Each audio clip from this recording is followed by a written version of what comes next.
v. Hungerford.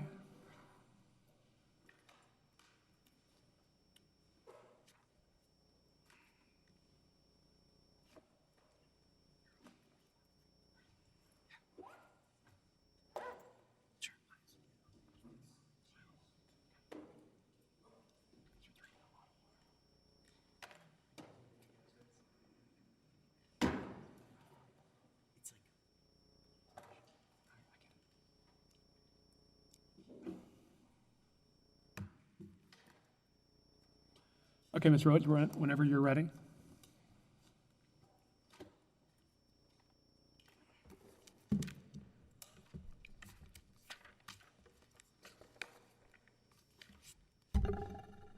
May it please the court, good morning. My name is Celia Rhoads of the Federal Public Defender's Office, and I represent Mr. Hungerford.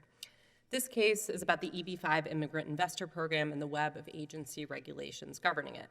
Prosecutors allege that Mr. Hungerford and his business partner misrepresented to foreign investors that they were running a legitimate and compliant EB-5 venture capital fund when in reality, they were violating what the government called sacrosanct agency rules and regulations related to investment structure and spending. With my limited time, I'd like to first focus on what I see as the central trial error in this case. And that's the prosecution's improper use of USCIS bureaucrat Jan Lyons to shoehorn into evidence the government's preferred view of this regulatory scheme while evading the safeguards of Rule 702. That witness served as an agency spokesman who could authoritatively condemn the appellant's actions on the government's behalf, and he testified for nearly 3 hours on direct examination alone, with the sole purpose of his testimony being to explain and interpret this regulatory framework as he saw it, apply his view of the law to the appellant's conduct, and that testimony clearly and obviously fell outside the ambit of Rule 701 under binding case law like El-Mazain, Griffin, Riddle, and Taxotere. Lay witnesses cannot testify to their understanding of the law and what it requires. They can't apply the law to hypotheticals and the facts of a case.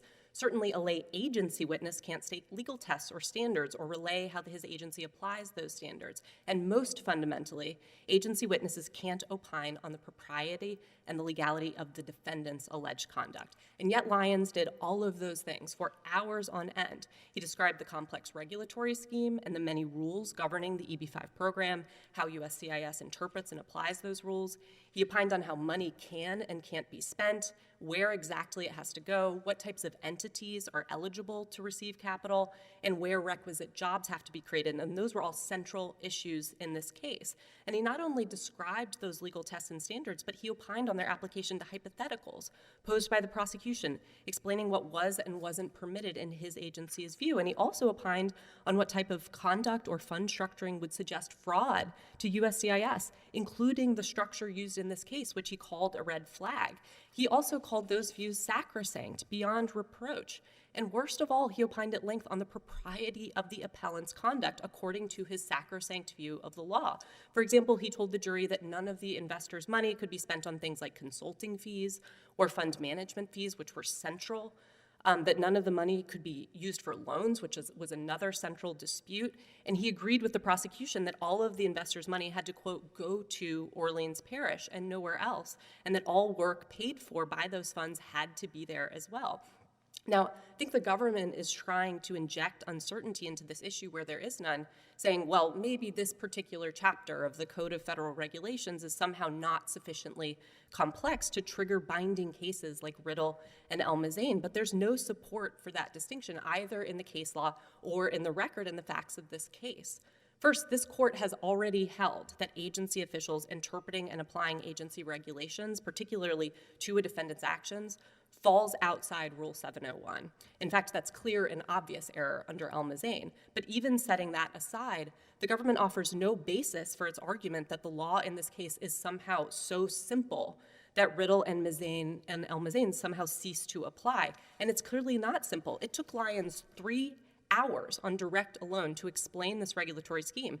He admitted that many of these rules and their application are subjective, meaning subject to many interpretations. At one point, he even said it gets kind of funky as to what the law is, meaning it's not straightforward or easy to understand. And he's right, because this scheme involves immigration law, complex agency procedures, application of economic multipliers and formulas, and many evolving legal tests. And that's apparent at record page 8426, which is 95 pages of agency guidance just attempting to explain its own regulations to the public. Guidance, as we've pointed out, that directly conflicts with the government's own interpretation of their meaning in this very case. And that complexity is why this record is so huge, 15,000 pages of exhibits alone, because each immigration application had to be accompanied by hundreds and hundreds of pages of documentation just to demonstrate that these multiple complex EB-5 rules had been satisfied. That included financial forecasting, business plans, macroeconomic analysis. Lyons even testified that to show that you're complying, you often have to submit export reports to USCIS to show your compliance. There's also nothing straightforward about a regulatory scheme that changes meaning from administration to administration, which is why at record page 8564, we can see two branches of government, Congress and Secretary Mayorkas, fighting over the meaning of these very rules as the facts of this case are happening. And presumably that complexity and disagreement is why the government put Lyons on the stand to explain all of this. And to do that, they didn't introduce him as an employee of a company. They introduced him as a senior economist with 20 years of experience in finance, with degrees from Northwestern and the University of London. You do describe in your reply brief, pardon me, you describe Lyons as the star witness for the government. Can you unpack that a little bit for us? How so? Sure. So, and I think Riddle helps understand this. I think you're getting at prejudice a little bit, maybe, Your Honor. I think that the government's case from start to finish was the idea that the misrepresentations in this case, first of all, were evidenced by the fact that they said this is a compliant program, the fact that they said Bainola management is an eligible JCE when in the government's view it wasn't. So the central theory of this case for the government was the number one misrepresentation to immigrant investors is we're doing this in compliance with EB-5. And that also was evidence of specific intent to defraud. Look, they knew they couldn't violate all those rules, and yet they did. And so he was the only witness who could authoritatively get on the stand and back the government up. Throughout this entire trial, the government said, hey, they can't use this money on loans. They can't use this money to go to a company that they own, which frankly is not correct under the regulations. They can't use this money to pay for management fees when in fact the contract specifically says that the job-creating entities can pay for management fees. So the prosecution had a problem where they have to identify a specific misrepresentation. And in this case, their number one misrepresentation, the core of their case was that this was an EB-5 compliant program when it wasn't. And Lyons was the only person who could authoritatively testify to that and then also go through the laundry list of rules that the prosecution had identified and say that. And so this is why Riddle points out in a very similar situation, just because that there's other testimony and evidence doesn't mean that this isn't the skeleton of the case. So they had a equally applicable discussion where what prejudice means in a case like this, where agency regulations are at the center, and agency regulations are so entwined with the idea of misrepresentations and intent. I'm just trying to pinpoint what critical pieces of testimony were provided by Lyons that appeared nowhere else. Sure. So the idea that under USCIS regulations, you could not pay for things like management fees, things like that every single job the work had to be done in Orleans Parish, that all of the jobs had to be created there. He testified that it would be a red flag if funds are structured in this way, where money goes into the job-creating entities and then goes to other job-creating entities. And we've listed a whole laundry list of them, but I can go through explaining the idea that Bainola management couldn't be creating indirect jobs, for example, I think, which was the appellant's theory, because it wasn't physically located in New Orleans. Saying a P.O. box, for example, can't qualify something as principally doing business in the regional center area, which I think, frankly, isn't true under the regulations because day-to-day operations is only one question. Saying that investor money can't be spent on things like consulting fees, because the whole theory of this case was that, look, yeah, this money is going into Bainola management, but it's an eligible job-creating entity, and it's providing consulting for the other job-creating entities. And he said, full stop, that doesn't matter. And so the jury wasn't even given an opportunity to get to those other subsidiary issues about spending, which got a lot messier for the government, because with Lyons, all the government had to do was say, look what he did, and this was in the indictment. I mean, this is the first overt act listed in the indictment. Look, they held out this to be a compliant EB-5 program. They held Bainola out to be a compliant and eligible job-creating entity, and they weren't. And so they were able to sort of cut all of the other evidence off at the pass because you end the case there. And the jury had Lyons to tell them, look, the government's right. This is what the rules say. They violated the rules, and therefore we have wire fraud. And so based on all that, there's at least a reasonable probability that the result of these proceedings would have been different but for this error. Because this was the evidence for the requisite scheme to defraud, specific intent to defraud, knowing misrepresentations, which was all evidenced by what Lyons' testimony got to. And I think that we can also see all this by the fact, and back to your star witness question, the fact that the very first witness that the government highlighted in closing was Jan Lyons. He was how they framed their entire case to the jury, and that's at record page 3962. You heard from Jan Lyons. He's a senior economic advisor for USCIS. He told you the rules for this program were simple, and the rules never changed. And then the prosecutor went through that laundry list of Lyons' rules. Mr. Lyons didn't say you could spend investor money for startup, for overhead, for paying yourself back, which I think is not correct under the regulations.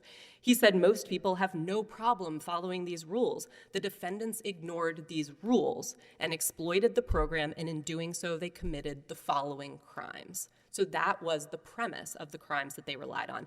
In rebuttal, the prosecution went even further, essentially deifying this agency and federal bureaucrats like Jan Lyons, saying, there's a hero somewhere in the bureaucracy who just decided to do their job, your taxpayer money at work. They messed with the wrong agency. So in other words, the administrative state, which is both the star witness and hero of the story, and the government's star witness on the stand. And so the way I see this is this was essentially a prosecution by administrative fiat. The executive branch simultaneously enforcing the law and interpreting it from the witness stand with no 702 protections. And to me, that highlights not just prejudice, like we were talking about, but also why it's so important for this court to correct this error. The government evaded critical evidentiary checks meant to place reasonable limits on and ensure the reliability of testimony exactly like that. And this should concern us in any context because this wasn't just run-of-the-mill legal testimony, which in and of itself is improper. Regulatory schemes are not static and sacrosanct, like Jan Lyons claimed. They're unpredictable and ever-changing because they're constantly being reinterpreted by people like Jan Lyons. So it's deeply concerning that we would allow the government to confer upon someone an aura of expertise without ensuring that his testimony was at least reliable. And the record makes clear that this agency in particular could not be trusted to reliably and consistently interpret the law, as evidenced by that conflict between Congress and Secretary Mayorkas. So this error not only seriously calls the validity of the jury verdict into question, because removing Jan Lyons' testimony, this is a fundamentally different case. This is one about corporate mismanagement, breach of contract. Not only that, this is exactly the type of error that could and should undermine our confidence in the fairness, integrity, and public reputation of judicial proceedings. And if the court doesn't have any other questions on that. Thank you very much.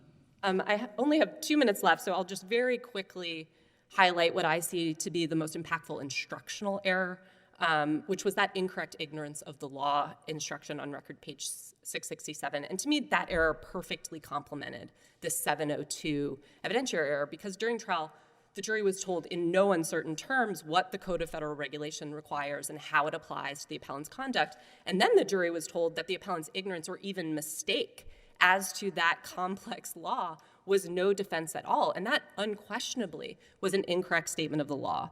What's worse, it improperly prohibited the jury from even considering this good faith defense that the appellants were reasonably putting forward. The phrase ignorance of the law is no excuse is not a legal rule. It's reference to a complex mens rea concept. The rule correctly stated is ignorance of the law is generally no excuse when the appellant claims to be unaware of the existence of the charged statute criminalizing his conduct.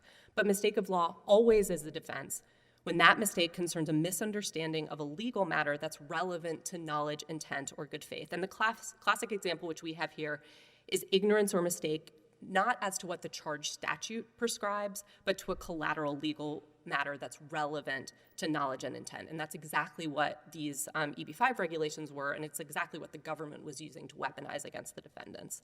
So when the prosecution says, for example, you knowingly misrepresented that your venture capital fund complied with EB-5 regulations, which is exactly what the prosecution claimed, it's a lawful defense to say, I was ignorant or mistaken as to that non-compliance, because the misstatement ceases to be knowing. So this instruction was clearly wrong, and I think Rehave gives the best overview of this concept and describes this exact confusion, but this isn't new law. Rehave's discussion is based on well-known common law mens rea concepts, which is why this court long ago in Davis already answered this exact question. The court explicitly warned that district courts may not instruct that ignorance of the law is no excuse, because ignorance of the law may go to the heart of specific intent, which is exactly what it did in this case. Okay. Thank you, counsel. And you reserve some rebuttal time as well. Okay, Mr. Daly, we'll hear from the government. May it please the court, Kyle Daly for the government. This is an investment fraud case that involves the EB-5 Immigrant Investor Program, and we spent, in our brief, 66 pages on this USIS official's testimony and whether or not it violated, or whether it should have been qualified as an expert. So I won't go over those 66 pages again, but I would like to point out a couple of things. This court's recent decision in Moparty from 2021 demonstrates that there's no clear or obvious error in the admission of this testimony. A party doesn't have to use an expert to explain the basics of a government program to the jury. The official was drawing on his work experience to explain how USIS administers that program. His testimony was not based on the questions that were asked and the way the answers were delivered. It was not a legal lecture about the USIS regulations. The particulars of the USIS regulations came up really in cross-examination when the defense was asking him to read USIS regulations and agree with their various interpretations of the USIS regulations. But Jan Lyons was trying to tell the jury about how this program works, because otherwise all these documents that they're seeing and various testimony about aspects of how the program works are meaningless. So he was... Is that your best case that blesses your use of the Jan Lyons testimony at trial? Moparty.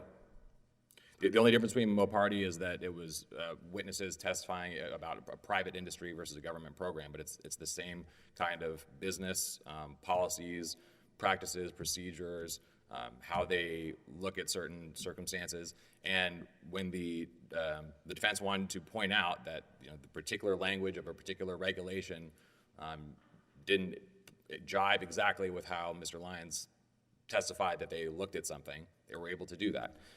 So this is not a plain or obvious error. The subject matter here was not particularly complex. It wasn't like in Riddle where the witness is on the stand for, I think, more than a day, opining about how they violated bank regulations and caused the bank to fail. And much of his testimony, the crux of his testimony, was consistent with what the defendants told everybody outside of NOR, that they would not pay themselves with investor capital. They told investors that. They told USIS that. Vaughn DeKirby, one of the immigration attorneys, testified at length about a book that he published that included their description of how the program worked. And if you compare that with Jan Lyons' testimony, it's very similar. So there's just no clear or obvious error here. Certainly not one that's affected Hungerford's substantial rights or requires this court to reverse. Regarding the ignorance of the law instruction, there's a dispute as to what standard we're on. This is plain error review. When the district court asked for the defendant's objections at the end of trial, they mentioned 3 proposed instructions that they wanted the district court to give. They made no mention of the ignorance of the law instruction or the good faith instruction that immediately followed that instruction. So the argument that they're making here on appeal was not made in the district court. But regardless, there's no error for the reasons that this court stated in Brooks, where there was no error. Hungerford was not charged under a highly technical statute, so that statement, ignorance of the law is no excuse, is a correct statement of law. The instructions as a whole included, of course, intent to defraud and allowed for an acquittal based on good faith. In Brooks, there actually wasn't a good faith instruction, and this court found that there was no error. Here, there actually was a good faith instruction that immediately followed it. The district court allowed them to argue extensively that their conduct was in good faith. The government certainly didn't suggest that any reliance on USIS regulations was not a defense. The jury didn't express any confusion regarding the ignorance of the law instruction or the good faith instruction. They asked several questions. That was not one of them. And the defendants in their testimony didn't really rely on the USIS regulations to explain why they did what they did, and why Hungerford wrote $6 million in what he called loan checks to himself and to Milbrath. They didn't say that they reviewed any regulation and relied on that. That was really just that was part of the cross-examination of Jan Lyons, but the defendants themselves didn't claim that they interpreted a particular regulation in any particular manner that caused them to act the way that they did. So there's no plain or obvious error there. And if this court has no further questions. Well, Counsel, let me ask you about the Yvonne Evans testimony. If I'm not mistaken, she is a forensic accountant. Do you agree that this witness was offered could be characterized as a summary witness? Yes, she was characterized as a summary witness, and she was also a fact witness because she traced all of the money to where it went. Okay, So, I was going to ask you how you responded to the assertion that new evidence was introduced during her time on the stand. Is that your response to it? Is that she was also a fact witness, or is there something more that we need to know about that? No, she relied on documents that were introduced during her testimony. Now, if we're getting into the nitty-gritty, she was not the person to authenticate all these documents, but the court was telling the parties, move things along, and so there was a stipulation regarding authenticity. So certain aspects of her testimony touched on documents that were in evidence, not up until the moment that she started testifying about them. That didn't cause the defendant any prejudice. It was just a way for the trial to be moved along. This is really just kind of an after-the-fact sort of argument that didn't really come up at trial. There was one issue with one of the private investors, outside investors, who gave money to NOR, and that came up during defense cross-examination, and she touched upon that. But that was something that they opened up, and it was based on emails that had been sent between that investor and Hungerford himself. So that those documents, that email, could have gotten in any way, particularly through Hungerford's testimony. But these are all these records that they're complaining weren't introduced into evidence were the same as all the records that had been introduced into evidence. These are NOR documents. These are bank records. They certainly haven't established that any of these records were actually inadmissible, and they weren't. The court doesn't have any other questions. We respectfully ask that you affirm. Thank you. Thank you very much.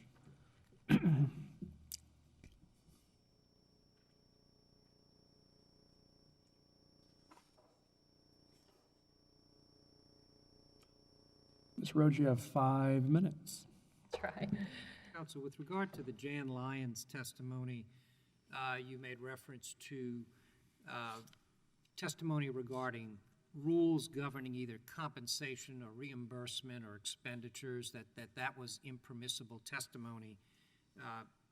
Do you disagree with any of the statements that Jan Lyons made? Were those outrightly wrong statements, or you're just saying they're not permissible from that witness? So I think they're not permissible, and so I don't think we would necessarily need to show that they're incorrect. However, no, I do think a lot of them are incorrect. So he said, for example, that he was claiming at one point that indirect jobs have to be located in the regional center area and that all the work has to be done there.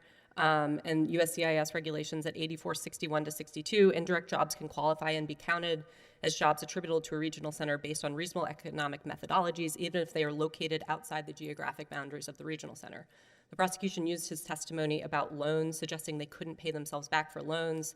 At 8459 of the record, those are the regulations. They talk about bridge financing. Commercial enterprises can use interim, temporary, or bridge financing in the form of debt or equity, which then can be replaced by EB-5 funds, and any of the jobs created with that bridge financing, for example, loans, can then be counted towards the requisite job requirement. He also testified, and this was truly the central issue in this case, whether a P.O. box qualifies means that a company can qualify as a job-creating entity, and he said flat out no. But if you go to the principally doing business standard at 8488, the question of day-to-day operations is only one of many factors. The ultimate question is the location where the company regularly, systematically, and continuously provides goods or services that support job creation. And unquestionably, the work of Bain Management was done for companies. They're consulting with companies in New Orleans, doing construction consulting, consulting on restaurants, and they're selecting, they're the managers of this venture capital fund, which has to be managed, right? A venture capital fund doesn't manage itself. They're the ones doing risk assessment for the investments. They're the ones who are hiring contractors to come do project management on the ground in New Orleans. And so I think unquestionably they were regularly and systematically doing business in New Orleans. So yes, I think that this was damaging no matter what. And under cases like Elmazane and Riddle, it's error, and it's clear error. But it's particularly damaging because a lot of it was incorrect. I want to clarify one thing that the government said, and they've said this a lot in their brief, and they said it below, which is the idea that where investor money must go. The full $500,000 has to be put at risk in a new commercial enterprise, which is the fund. From there, all of the $500,000 has to go to job-creating entities or portfolio projects of the investment fund, and that happened. They went to places like 3 PJ's coffee shops, a restaurant in the Bywater, a restaurant in the French Quarter, and they went to Bain Management. The question is just whether Bain Management was eligible to receive those funds. So when the defendant said, yeah, all of the $500,000 had to go into the new commercial enterprise, it did. I don't think anybody's disputing that. The question is where it went from there when it was distributed. And Your Honor, I believe you asked for their best case blessing this testimony, and they gave Moparty, but then said, well, that's exactly on point except for the fact that it was not a government official, it was a corporate officer. We already have the answer to the question of whether there's a distinction between those two, because Riddle and Elmazane have directly held on point that agency officials cannot testify to agency regulations, much less apply it. In fact, Elmazane, the 2 reasons why they didn't reverse in that case after finding clear and obvious error was 1, the witness didn't apply his view of the regulations specifically to the appellant's conduct, which was done extensively in this case, and 2, because the government did the right thing. In that case, the government actually brought onto the stand an expert, gave notice, qualified that expert, made sure that expert was reliable, and the lay witness testimony was fully coterminous with the actual expert's testimony. The government didn't do that, and they can't now seek to qualify Lyons as an expert on appeal, even if every single word that he had said was correct. That evidence was impermissible, and it needs to be excised from the record, and then the question becomes, is there a reasonable probability that the jury's verdict would have been different? And absolutely there is a reasonable probability because their central misrepresentations, according to the government, and their central intent was evidenced by Lyons' quote rules, as the government put it in closing. So we would ask that the court reverse or order a new trial. Okay, thank you, counsel. The case is submitted.